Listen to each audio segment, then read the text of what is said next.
C'était méga intéressant, du coup, ta partie, Tom. Ce qui est intéressant, c'est que là, on a deux profils plus ou moins pareils. Toi et Guillaume, ça veut dire vraiment les études poussées, puis ensuite aller dans le salariat, etc. Et puis, il y a les deux cancres. Ça veut dire que nous, dans notre storytelling, notre marque de fabrique, c'est j'ai eu un bac ES mention escroc. Cancre, il a dit. Et truc, des cancres qui ont plus ou moins réussi. Mais pour le coup, moi j'ai envie de continuer sur, on va dire, le même type de profil. Toi Guillaume, t'as encore plus poussé ça. Ça veut dire que t'es allé enchaîner jusqu'à 3 boulots en même temps, à côté du business, si je dis pas de bêtises. T'avais le basket à côté. À quel moment toi tu t'es dit faut que j'entreprenne en fait? Comment ça s'est passé? Parce que toi pour le coup c'était rat race. Ok, alors j'avais 2 boulots et j'avais le basket à côté. Okay. Il y en avait un, quand on le considère comme boulot, c'était une alternance. Il y en avait un que je faisais en side, si tu veux, voilà. Et ensuite, à côté, j'avais le basket. Que tu considères comme un travail aussi. Enfin, t'étais encore semi-professionnel. Oui. En tant que basketteur. Oui, j'avais. C'était comme un travail au final. Voilà, dans l'idée, on en est là. Maintenant, qu'est-ce qui s'est passé, on va dire, dans ma décision de devenir entrepreneur? Moi, ça a été une manière de penser. J'étais vraiment dans cette mentalité de me dire, je n'en peux plus d'être privé de mes libertés. Ça voulait dire que jamais je m'étais dit, je vais devenir millionnaire ou multimilliardaire. C'était pas dans mon esprit. C'était pas les questions que je me posais. Par contre, je voulais être un homme libre. Ça, c'était beaucoup plus important que n'importe quoi pour moi. Et dans le basket, ce qui m'a fait aller aussi loin, et ce qui m'a fait réaliser autant d'objectifs jusqu'à un certain temps, c'est que j'avais au fait cette énergie en tant que jeune qui se développe, qui va vers son rêve, où j'avais quand même certaines de ces libertés en prime et le reste, je devais me battre pour. Donc j'avais un 50-50, tu vois. Quand ma carrière elle a commencé à partir un peu en flop, parce que je me pète 1, 2, 3 fois l'épaule et en plus j'arrive plus à progresser, et en plus depuis un moment j'ai l'impression que je faisais des mauvais choix, et en plus j'étais plus animé, c'est une vérité. J'étais dans un carrefour et c'est le moment où je reprends mes études. Ok, ça se passe très bien en plus. Je fais mon alternance et là, je commence à ressentir une boule au ventre au fond de moi. Quelque chose qui me dit, Guillaume, c'est tout le monde est content autour de toi. C'est dans la famille, ils sont tous en train de dire ouais, Guillaume, ça y est, il court plus derrière un ballon comme un gogol. Bon, c'était un peu plus gentil que ça, mais il y en avait qui étaient quand même dans cette mentalité, tu vois. Et en définitif, c'était maintenant, ça y est, il a grandi. Donc, voilà, c'est pareil, comme si t'étais con avant parce que t'étais sportif pro. Mais de toute façon, c'est bon. Moi, j'ai eu l'habitude toute ma vie, j'ai fait des choix différents, mais du coup, ça m'a toujours amené des choix différents. Et à la fin, tout le monde finit par respecter. Donc, c'est pas grave. Et au moment où je deviens salarié, là, d'un coup, ça fait plaisir à tout le monde. Ça veut dire que je suis dans le secteur bancaire, je fais école de commerce, Guillaume, c'est très bien, tout ce qu'il a fait dans sa vie, il a réussi, donc là, ça va encore marcher. Et puis, tu sais, tu as des remarques comme les amis ou d'anciens qui disent « Ah, ça y est, tu as enfin pris la bonne décision, ou ça y est, tu vas enfin faire quelque chose de sérieux. » Genre, là, ça y est, tu vas enfin avoir du concret. Et les gens commencent à se poser autour de table avec toi. Et vas-y, j'ai rien contre ça, tu vois. C'est leur projet, mais je sentais que c'était pas mes projets. Ils me commençaient à me dire.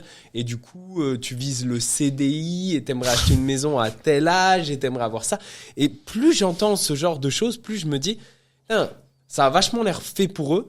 Mais comment je ressens au fond de moi que ce n'est pas ce que je veux, c'est impressionnant. Et en même temps, j'ai pris des engagements autour de moi avec mes parents, ma famille. Oui, c'est bon, je me lance là-dedans, je vais ceci, j'écoute tout le monde. Et en fait, moi, il y a un truc, je peux pas me mentir à moi-même. Genre, je ne peux pas me mentir à moi-même. C'est impossible. Et je suis quelqu'un de réglo, hein. Je fais toujours les choses de A à Z. Ça veut dire que je vais au bout des choses, dans 100% de ce que je fais, et c'est pour être le plus carré possible et le meilleur. Premier de la classe s'il le faut, même si j'aime pas, si j'ai décidé que j'allais le faire. Mais à ce moment-là, je ressens que je n'aime pas ce que je fais. Je ressens que ça ne peut pas m'amener là où je veux. Et je ressens que les personnes qui me forment sont des personnes que j'ai en face de moi, par exemple dans mon école de commerce, qui n'ont pas les résultats que je veux. Ça veut dire que je suis en face de personnes. Donc on paye une école. Les personnes qui viennent intervenir me donnent leur retour d'expérience. Je dois apprendre d'eux pour devenir la personne que je veux à la sortie de mes études. Et en plus, je dois être censé m'inspirer d'eux. Mais ils ne m'inspirent pas, ils n'ont pas les résultats que je veux. Et quand je les regarde, ça me donne pas envie d'aller plus loin. Je me dis plutôt, purée, mais je pourrais les manger, ces mecs, si moi je lançais mon business. Ça me rentre dans la tête 1 ou 2 fois. Et je vois qu'en plus, ils ont l'air de me kiffer. On reste à la fin du cours. Ils me disent, viens, on va parler, etc. Et en même temps, je vais à la banque. Donc là, je suis alternant. Et c'est plus Guillaume qui a ce potentiel ou ceci, c'est plutôt Guillaume la petite merde, tu vois. Et Le en fait, nouveau. la petite merde, tu vois. L'alterne, il y a pas de moi je dis les termes, tu vois. Nouveau café. Et à ce moment-là, c'est terrible parce que je ressens tout. Il y a aucune possibilité d'évolution. On me dit je veux rentrer pour tel poste, on me donne tel poste. Je sais que je suis pas du tout fait pour tel poste, donc que je ne peux pas aider la boîte si je suis à cet endroit-là. Et on m'y met quand même. Et ce qui est stupide, parce qu'objectivement, je sais que je peux les aider partout, même en tant qu'alternant. Mais non, c'est réellement, c'est même pas ce que tu veux ou ce que tu dois, c'est ferme ta gueule et fais ça. Tu vois. Et à ce moment-là, je me dis, donc je vais perdre 1 an à faire ça. Et dans ma tête, il y a autre chose qui me dit, qu'est-ce que tu pourrais faire en 1 an? Parce que, encore une fois, moi, je ne suis pas comme ça. Il y a des personnes, ça les dérange pas. Moi, ça me dérange. Et je le fais.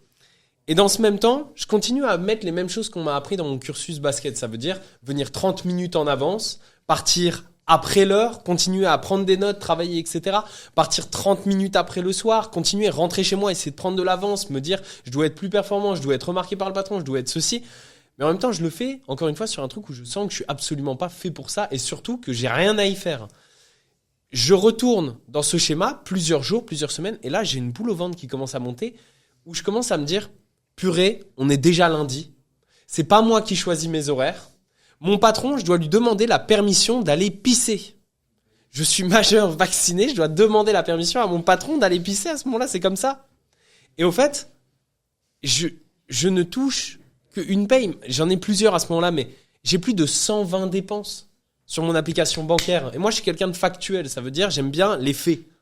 Et quand je vois qu'il y a plus de 120 dépenses au mois, des petits 3 euros, parfois les courses, parfois des 80 euros, parfois l'essence, que tu veux, et que je vois que je gagne 1, 2 salaires difficilement, un petit complément de revenu, etc., je me dis, mais comment je peux faire autant de sacrifices, travailler autant à la semaine, m'être privé d'autant de liberté par rapport à avant, ne pas avoir de respect au boulot, que les seules conversations que j'ai quand j'ai 1 heure de pause, c'est aller manger avec des collègues qui s'intéressent à qui couche avec qui, je vais même qui baise avec qui fait quoi avec qui s'intéresse à qui, et les gars, derrière le dos de qui on parle, ouais, est-ce que tu vas promener ton chien ce week-end? Oui, oh, il fait beau aujourd'hui, ah non, moi je trouve qu'il fait moche, hier il faisait meilleur, etc.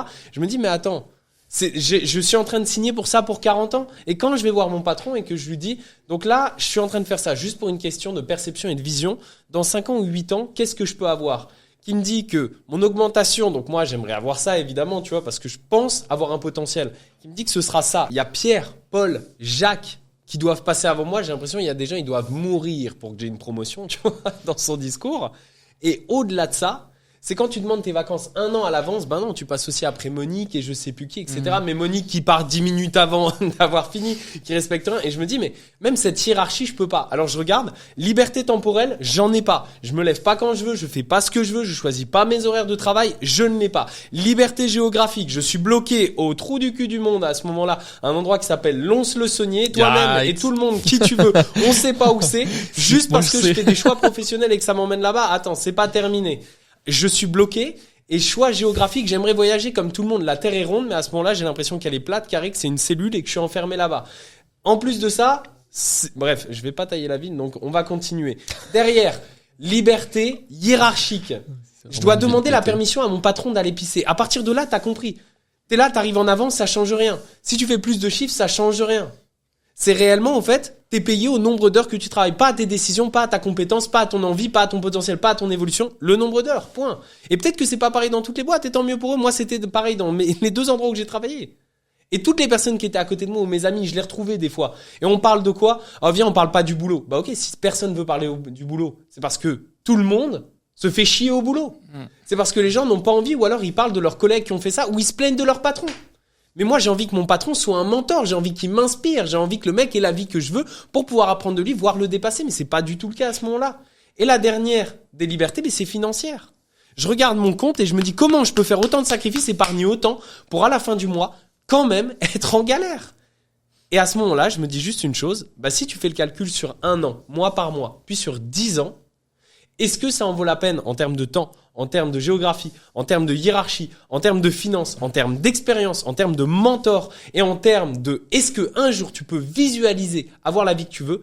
La réponse, c'est que même en faisant tous les sacrifices que je faisais et en ajoutant des heures de boulot, sur 10 ans, j'étais approximativement par rapport à la vie que je voulais sur calcul mathématique et factuel par rapport à ce qu'elle coûtait, parce que j'ai jamais eu de cours d'éducation financière, j'étais obligé de le faire, endetté de 832 000 euros sur ce que je voulais. Bah, à ce moment-là, je me suis juste dit, ok, le salariat, c'est pas la finalité. C'est un tremplin, je vais l'utiliser pour me financer des business, des compétences et des formations à côté. Et c'est avec ça que je vais faire assez de revenus pour un jour pouvoir quitter un à un les différents trucs que je fais à côté, devenir totalement indépendant et aller exploser ces domaines.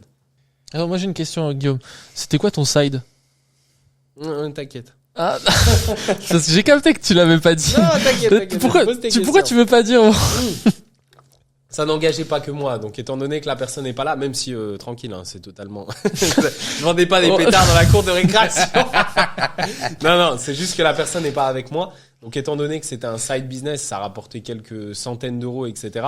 Je me permettrais pas de parler de quelqu'un en disant que et en parlant du business qu'on faisait à l'époque, alors que je lui ai même pas demandé la permission. Comme je dis, je fais toujours les choses de manière totalement carrée. Ouais, du bon Guillaume. C'est sûr, c'était des porte-clés de chaussures. Bon, Impossible. du coup, on part sur un autre profil pour le coup. Et après, je pourrais terminer et donner un peu mon avis sur tout ça. Il me semble que si je te connais bien, t'as jamais fait de salariat pur? Bah si.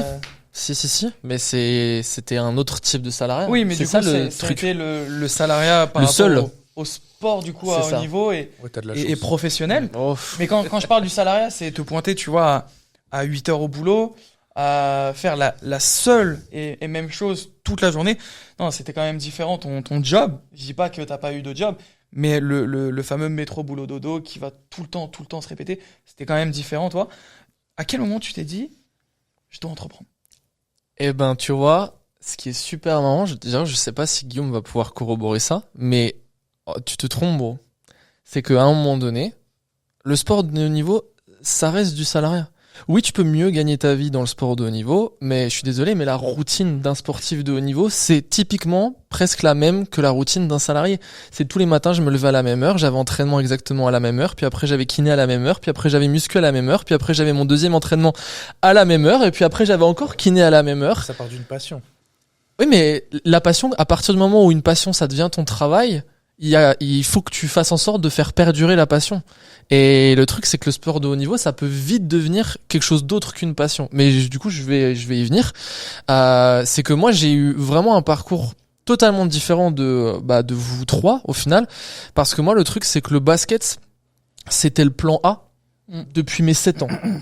J'ai eu 7 ans, alors déjà depuis mes 5 ans. J'ai eu 5 ans, mon frère, moi je faisais du handball et moi je faisais du handball, mon frère a commencé le basket.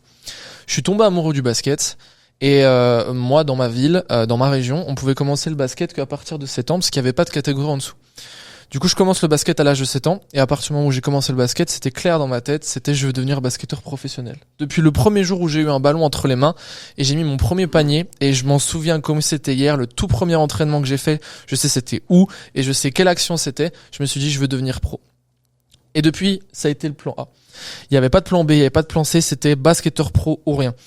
Je m'intéressais pas à des domaines d'études, je m'intéressais pas à des métiers, je m'intéressais à rien d'autre. J'étais vraiment un piqué du basket, mais j'en devenais presque chiant. Parce qu'en fait, je faisais rien d'autre dans ma vie qu'à part du basket. Je passais ma vie dans les salles, je passais ma vie à m'entraîner, je passais ma vie dehors avec un ballon, je passais ma vie à penser, manger, dormir, vivre au basket.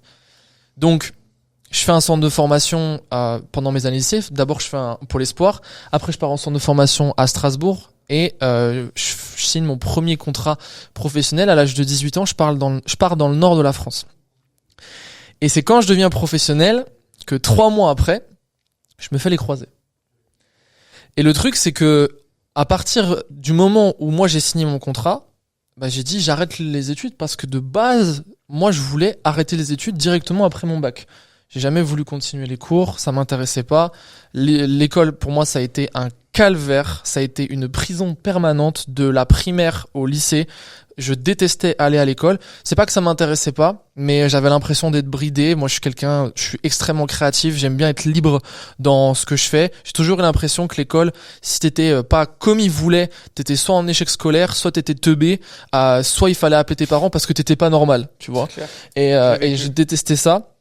Et pour moi, on résume l'école avec une simple phrase, et c'est une citation de Victor Hugo, c'est demander à un poisson de monter à un arbre, il pensera toute sa vie qu'il est débile. Enfin, il a pas dit le mot débile, mais voilà, qu'il est bête, qu'il est idiot. Et moi, c'était ça. J'avais l'impression qu'à l'école, c'était on essayait de faire rentrer des ronds dans des carrés. Enfin bref, je détestais l'école. Et donc du coup, à ce moment-là, au moment où je me blesse, en fait, c'est comme si je sors un peu d'un dôme. De mes 7 ans à mes 18 ans, j'ai été dans une bulle. Dans une bulle où en fait c'était le basket, et j'ai jamais pensé à quoi que ce soit d'autre. Et le moment où je me fais les croisés, c'est la première fois où en fait le plan A il est vraiment en danger. Parce que y a plein de gens autour de moi, c'est pas ils croient pas en moi, parce que toute ma vie il y a des gens qui ont pas cru en moi. Quand tu viens de Besançon et que tu dis aux gens que tu veux devenir basketteur professionnel, les gens ils te regardent, tu vois, c'est limite s'ils te passent la main dans les cheveux et ils te disent ça marche, allez vas-y, on va reprendre du dessert, tu vois, et ils te prennent pas au sérieux, tu vois. Donc toute ma vie on m'a pas pris au sérieux, ou on n'a pas cru en moi dès que je voulais commencer quelque chose. Et ça c'était pas anodin, enfin c'était pas compliqué pour moi de passer au-delà de ça, mais là c'était la première fois que des gens qui croyaient en moi me disait ça peut devenir compliqué. Et à savoir par exemple une personne, c'était mon agent, et mon agent de l'époque m'a dit là ça va être rock. Pendant 1 an en gros on n'a pas de visibilité. Tu te fais opérer et advienne que pourra. On va voir comment tu vas te rééduquer, on va voir comment tu vas évoluer, et on va voir s'il y a un club qui veut te re-signer aussi, parce que au final j'ai fait 3 mois, mais j'ai autant dire que j'ai rien fait, j'ai rien prouvé, j'ai rien montré, et faut qu'il y ait un autre club qui reparie sur moi à nouveau. Donc là je me dis pendant 1 an en gros je vois pas devant moi. Et juste avant de me faire les croisés, il s'est passé, j'ai perdu ma grand-mère, donc il y avait déjà ça. Je me sépare de ma copine de l'époque avec qui je suis depuis 2 ans et demi, presque 3 ans à ce moment-là. J'ai un enchaînement de conneries dans ma vie qui font que à ce moment-là, je suis au pied du mur, mais c'est vraiment, je vois même plus le mur, quoi. Je suis par terre. Et du coup, je vois plus rien. Pour moi, j'ai tout perdu, j'ai plus rien. Et donc je me dis, c'est quoi la suite? Et je me dis, je sais pas. À ce moment-là, en fait, je me dis juste, je vais attendre. Sauf que je peux pas attendre parce que je suis en dépression, ça va super mal, etc. Et moi, je suis pas forcément quelqu'un d'extrêmement croyant. Alors, avec le temps, ça a évolué.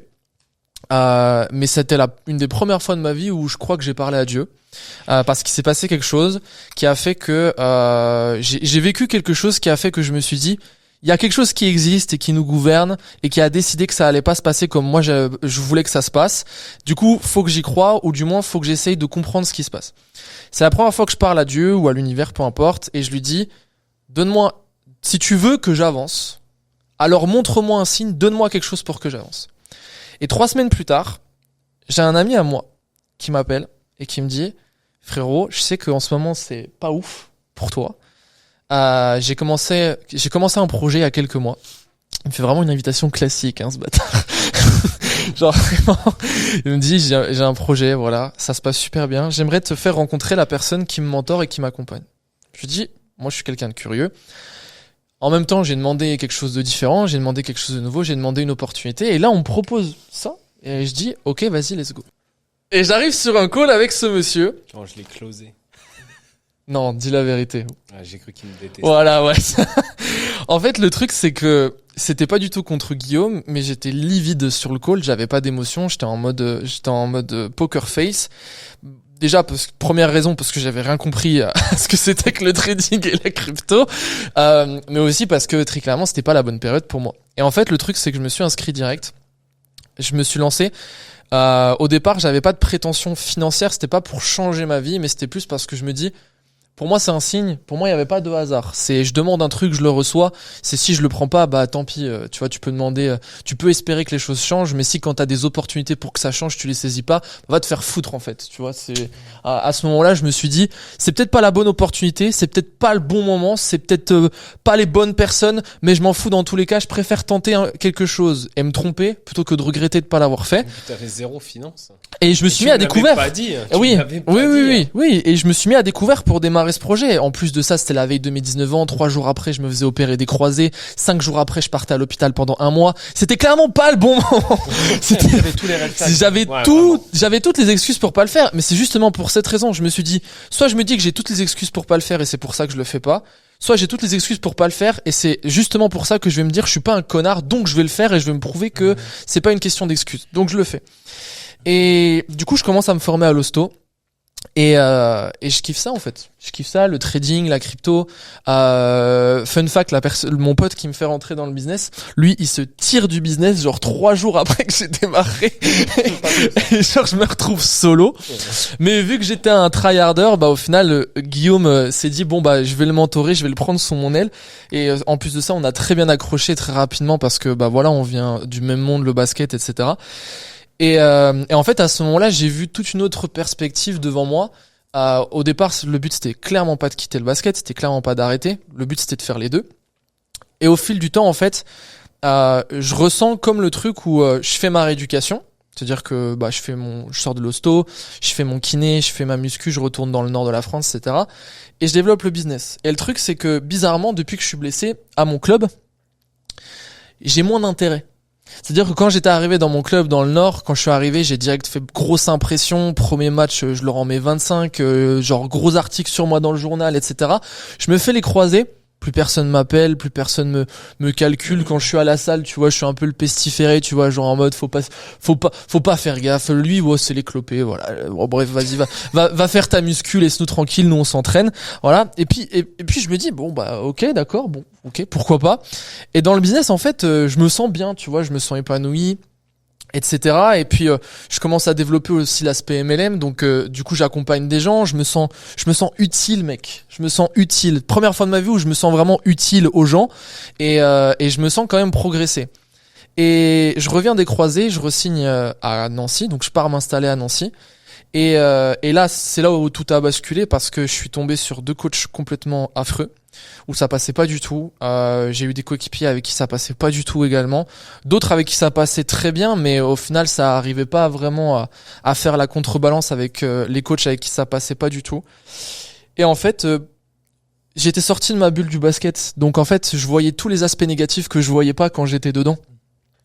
Et du coup je me suis dit en fait je suis un salarié comme un autre. C'est-à-dire que j'ai un patron, c'est mon coach, qui lui-même a un patron, qui est le président du club, qui lui-même a des patrons un peu secrets qui sont les mécènes, les partenaires, les ceci, le directoire, etc. Et à un moment donné, et c'est là en fait où j'ai commencé à me dire peut-être qu'il est temps que je pense à autre chose, parce que si je me dis ça, c'est que c'est pas la bonne voie. C'est que je me suis dit, dans mon business, j'impacte, et c'est mon métier. Dans le basket, je suis un divertissement. Ça veut dire que vraiment, je me suis dit, en fait, dans le basket, dans mon business, je gagne ma vie. Je gagne de l'argent parce que j'aide les gens. Et dans le basket, je gagne de l'argent parce que je divertis les gens le samedi soir. Genre, les gens, ils se disent, voilà, ils passent leur semaine de travail. Moi, toute la semaine, je m'entraîne. Et le samedi soir, il y a des gens, ils viennent dans une salle, ils payent pour me voir jouer. Et en gros, c'est comme si j'étais un putain de lion, tu vois. Le gamin, il s'approche comme ça, il me voit jouer. Et en fait, à ce moment-là, je me suis dit, mais si je me dis ça, faut vraiment vite que j'arrête, tu vois, parce que il y a un truc qui se passe pas bien dans ma tête. Et j'en ai parlé pendant très longtemps avec Guillaume de est-ce que j'arrête le basket, est-ce que j'arrête le basket pro, est-ce que je repasse juste en semi-pro, etc. Et j'en ai parlé pendant très longtemps.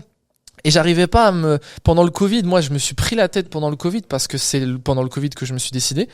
Et en fait, à la fin, je me suis dit, le basket c'était ma passion jusqu'à ce que ça devienne ma profession. Okay.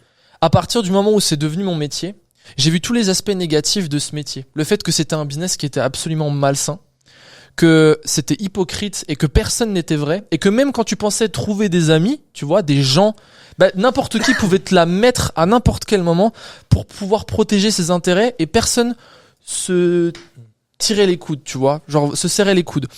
Et le truc, c'est que t'étais qu'une valeur marchande. Et donc du coup, le basket c'était ma passion et le business c'est ma vocation. Et je pense que en fait c'est ce qui a fait que j'ai décidé d'entreprendre à temps plein depuis 3 ans et demi maintenant. C'est parce que je me suis dit ma passion restera ma passion. Aujourd'hui je vis encore le basket. À chaque fois que je rentre sur un terrain, je suis comme un gosse. J'adore regarder le basket. J'en parle encore avec plein de gens, etc. Mais aujourd'hui ce business il me permet d'avoir un but, de me sentir utile, et ça pour moi c'est extrêmement important. Parce que pour ceux qui ont étudié peut-être la pyramide de Maslow, la pyramide des besoins, le plus haut niveau c'est le sentiment d'accomplissement. Et moi personnellement je me sens accompli quand je touche les gens, quand je sais que j'ai peut-être un impact, même quand je présente mon business, tu vois, il y a peut-être une personne qui est au fond de la salle qui va peut-être jamais se lancer dans mon business, mais peut-être que parce que les mots que j'ai utilisés, les termes que j'ai utilisés, les expressions que j'ai dit, j'ai peut-être ouvert une porte dans sa tête qui a fait que le gars il avait un projet dans sa tête depuis des années, qu'il avait trop peur de le faire, et peut-être que parce que je l'ai trop bousculé, il va se dire putain mais c'est quoi, en vrai il a trop raison ce mec, je vais le faire. Et ce gars-là il me reverra jamais de sa vie, je le reverrai jamais de ma vie, mais peut-être que ce gars-là grâce à ce que j'ai dit, peut-être qu'il va lancer son truc, il va kiffer, il va vivre ses rêves. Beaucoup de personnes. Exactement, et je me sens utile. Donc en fait aujourd'hui je pense que je regrette pas ma décision. Le basket ça me manque, mais je regrette pas ma décision parce que tout ce que j'ai vécu ces 5 dernières années, si Guillaume m'avait dit le jour où il m'a présenté ce business, il m'avait dit regarde, c'est simple. On va vivre ça. Même s'il m'avait dit que 1/10 de ce qu'on a vécu ces 5 dernières années, je pense que je l'aurais raccroché en le traitant d'arnaqueur. Et donc du coup forcément c'est ce qui fait que aujourd'hui je suis totalement heureux de ma décision. Et au final j'ai pas connu la fac, j'ai pas connu la vraie rat race, mais j'ai quand même été salarié. Donc c'est pour ça que je dis souvent que j'ai eu un parcours un peu différent des gens, mais j'ai eu un parcours peut-être encore plus chaotique parce que j'ai toujours fait des choses différentes, tu vois. C'est depuis que j'avais 7 ans, j'avais envie de faire quelque chose qui sortait de la norme, et depuis 7 ans on m'a jugé, tu vois. Donc ça va, j'ai le dos large. Donc ça... Moi j'aimerais rebondir avant de te poser la question, Greg, sur ton travail. Je suis d'accord avec ce que tu as dit, c'est-à-dire qu'une personne peut changer ta vision des choses sur certains points, même s'il démarre pas la même chose que toi et qui fait de la vie en général. Moi, c'est ce qui m'est arrivé, c'est-à-dire que j'ai mon cousin, c'est vraiment mon binôme, c'est clairement mon meilleur ami. Il a 1 an plus que moi, mais voilà, on est comme ça depuis le début. Et, il a une vie totalement différente de moi aujourd'hui. Et je me souviens un jour, on était animateur de colo ensemble, parce que j'ai fait de l'animation pendant longtemps avec mon cousin, et on a eu une embrouille un soir parce que j'avais une vieille mentalité de dire que pour moi la vie était faite comme ça.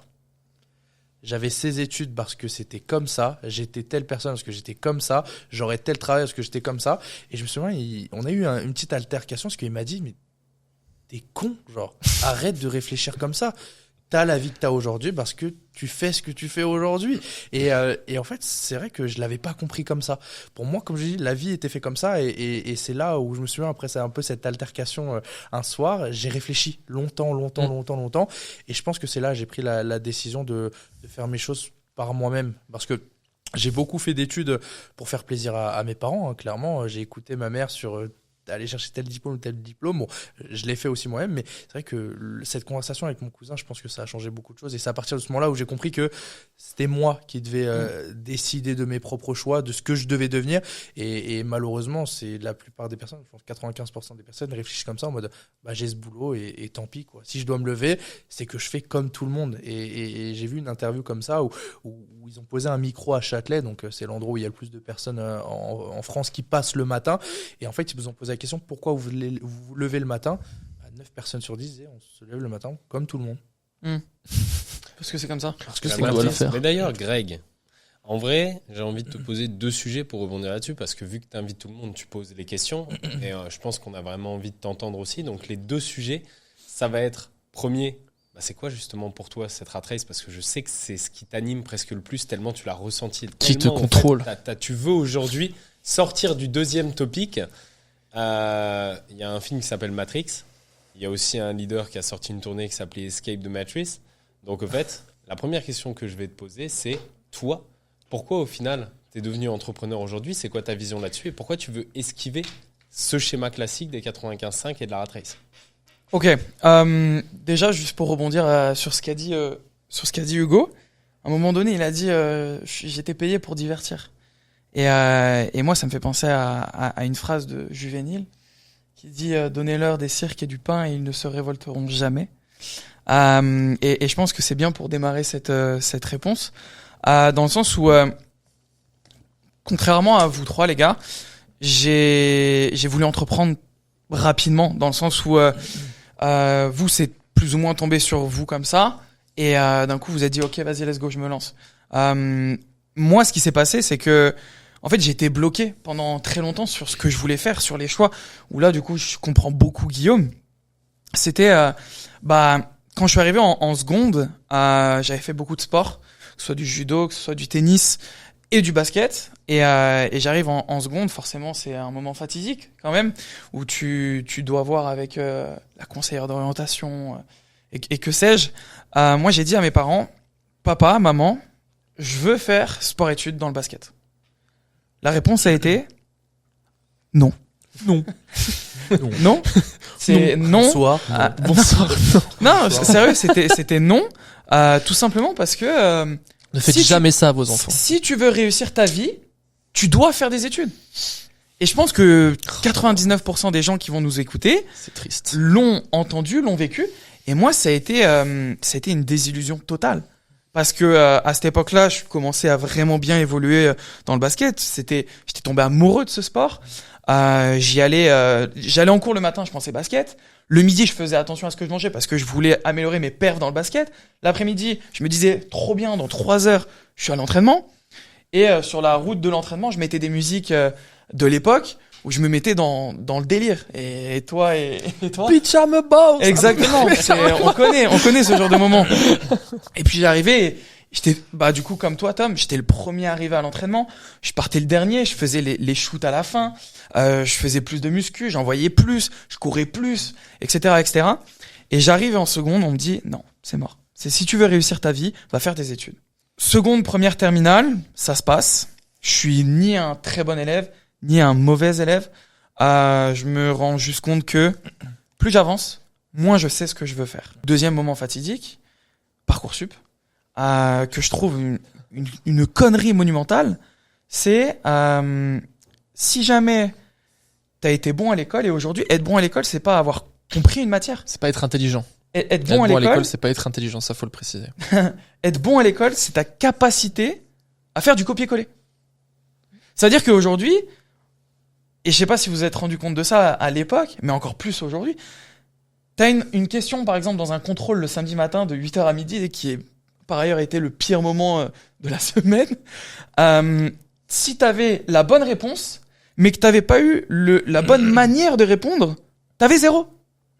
T'avais 0, alors que t'avais la bonne réponse. Et c'est là où j'ai commencé à me poser des questions qui étaient, mais est-ce que c'est ça que je veux faire ? Est-ce que j'ai vraiment envie de faire des études jusqu'à peut-être 20, 25, peut-être 27 pour avoir vraiment des bonnes études et me dire, ouais, après je peux rentrer dans ce que je veux.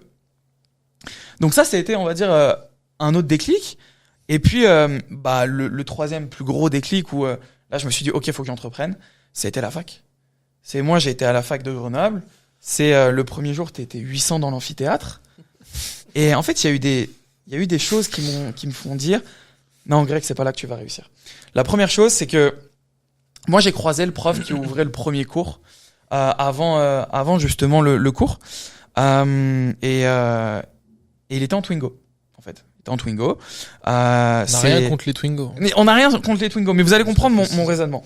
Ah, mais juste, attends, qu'on mette un cadre. On n'a rien même contre les salariés. Oui, Aujourd'hui, oui. il y en a Ah oui, totalement. qui vont être extrêmement heureux. Ce qu'on est en train de défendre, c'est l'opinion du fait que les entrepreneurs sont devenus entrepreneurs parce qu'à un moment donné, ils ont senti quelque chose en eux qui n'était pas en adéquation Exact. avec cette méthodologie, ce fonctionnement et cette routine. Et c'est pour ça qu'un entrepreneur devient entrepreneur, qu'un investisseur devient investisseur, c'est parce qu'à un moment donné, il est animé par quelque chose d'autre. Parce que je vois déjà des personnes se dire, aujourd'hui, on catégorise Ouais, littéralement et on traite. Non, on explique pourquoi, en ayant essayé, on s'est rendu compte que c'était pas fait pour nous. Et on est obligé d'expliquer pourquoi on est devenu qui on est avec notre feu et surtout notre sentiment de révolte. Mais comprenez une chose, c'est notre perception. Ouais, c'est ça n'est pas un jugement, Ça c'est implique notre que nous. interprétation. Ça implique que nous et c'est pas une vérité absolue, quoi. Ouais. Vas-y. Exact. Par rapport à cette troisième anecdote, comme je vous ai dit, c'est que je croise le prof qui allait ouvrir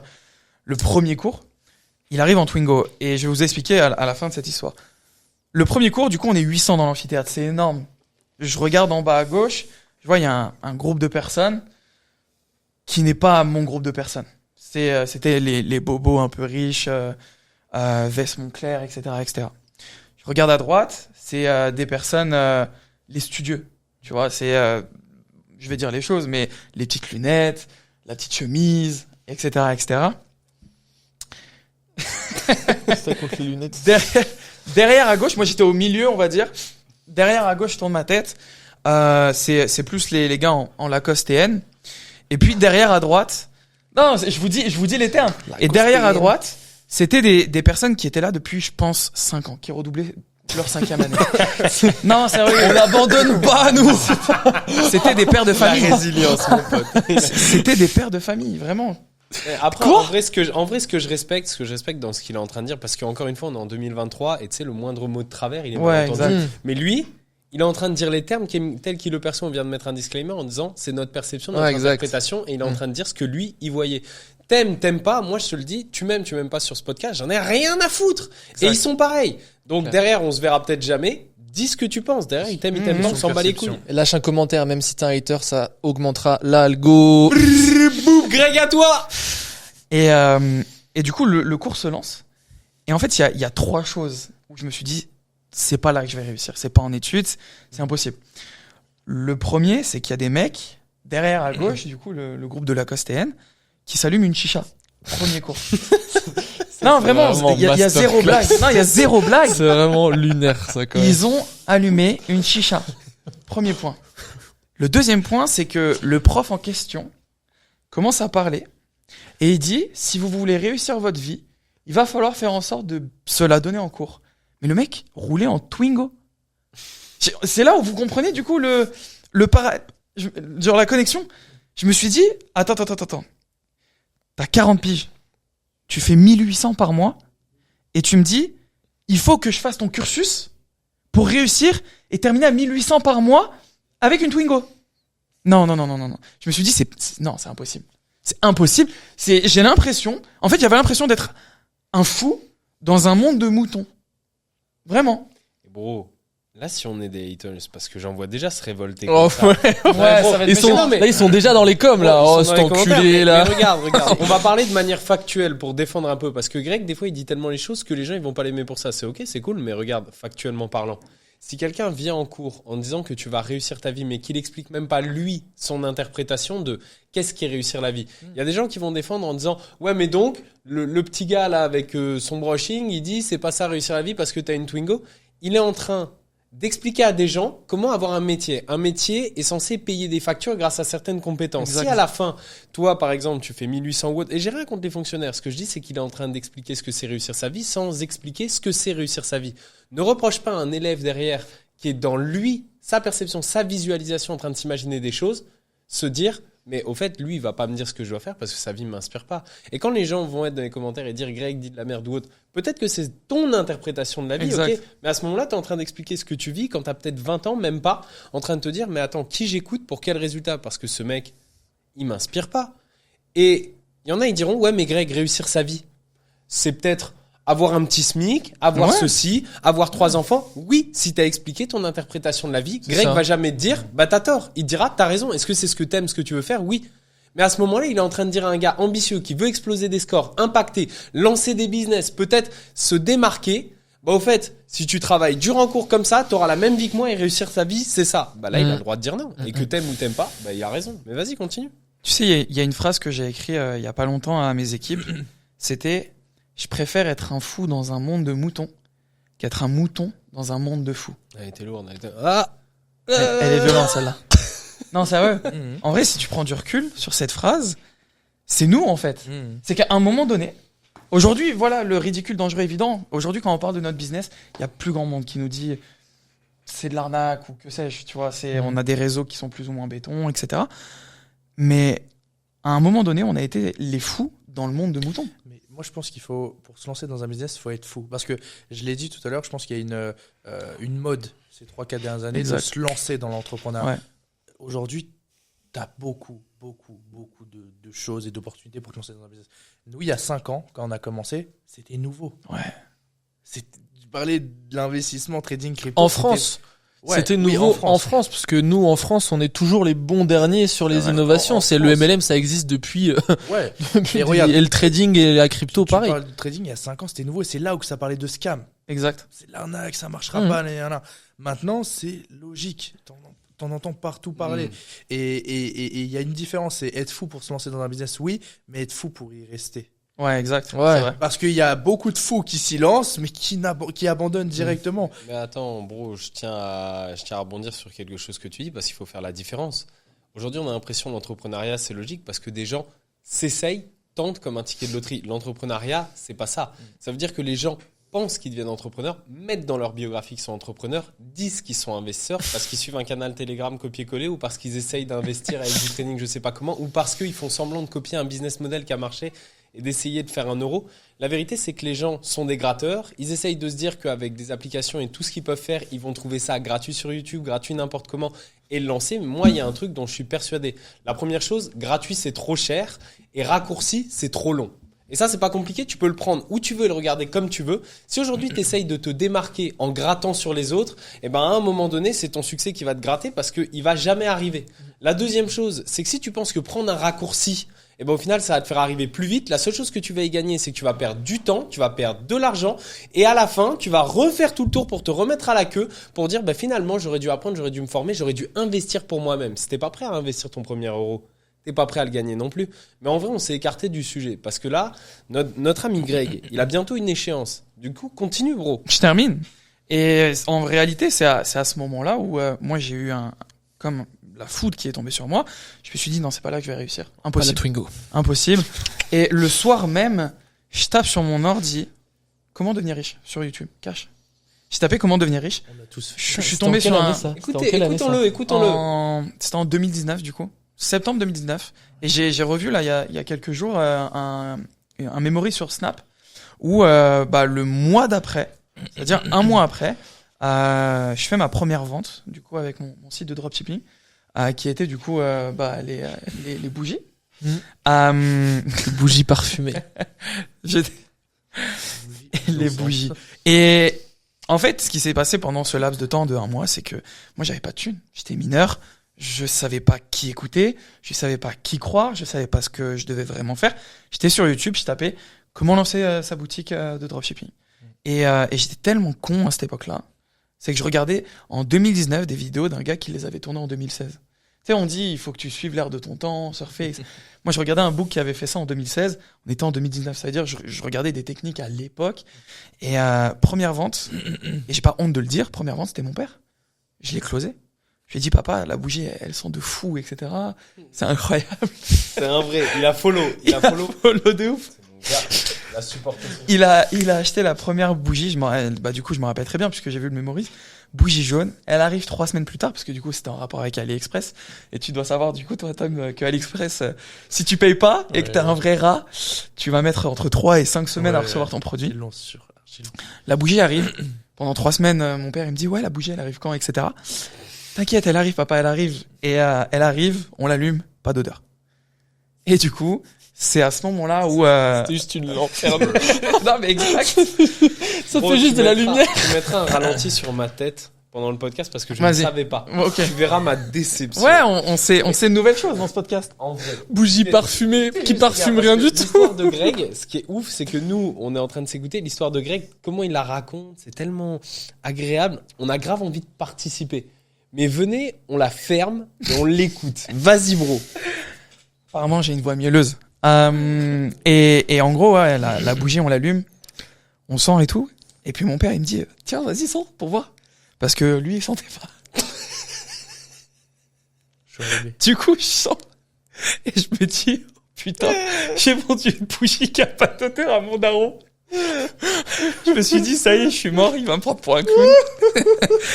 Et du coup, ce que j'ai jamais dit, même à ma meuf, même à mes leaders, C'est moi, je leur ai dit, ouais, en vrai, dès que j'ai eu 18 ans, je suis allé en intérim, etc. C'est pas un mensonge, hein. Dès que j'ai eu 18 ans, je suis allé en intérim. Mais c'est surtout parce que, bah, en fait, les bougies que je vendais, il y avait pas d'odeur. Donc, j'ai arrêté directement. Le lendemain, je pose 40 CV, je leur dis, les gars, je fais un taf. je veux faire rentrer de l'argent.